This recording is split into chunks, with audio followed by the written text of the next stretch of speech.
Hello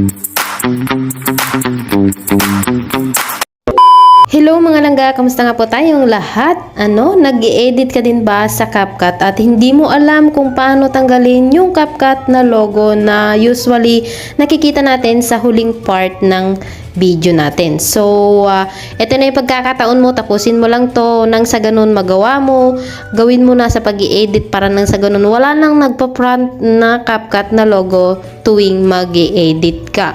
Ayan, so sisimulan ko na nga po at maikling video lamang nga po ito, no? Ayan, punta lamang po kayo sa inyong apps na CapCut syempre, and then i-click nyo lamang po yung logo or yung ating settings na ang ating CapCut. So, napakagulo. Ayan, i-click mo lamang po yon. After that nga po, may lalabas pong mga option po dito. Isa lang po yung ating i-click nga po dito, add default ending. So, i-click lang po natin itong button na ito para nang sa ganon, hindi na po automatic na magpa-front po yung logo ng CapCut tuwing mag-edit tayo. So, click mo lamang po yan and then i-click mo po yung discard.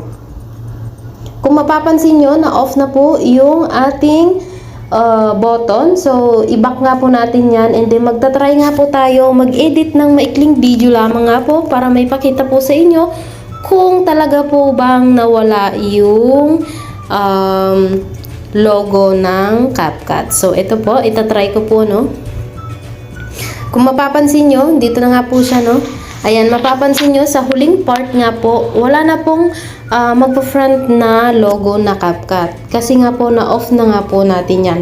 Kasi yung iba dyan nag-i-edit pero hindi nila alam kung paano tanggalin or paano mag-disable sa tuwing mag-i-edit po sila, nakakalimutan nilang tanggalin yung CapCut na logo. So, ito na yung pagkakataon mo para makapag-edit ka na wala pong magpa-front na logo dito. So, yun lamang po.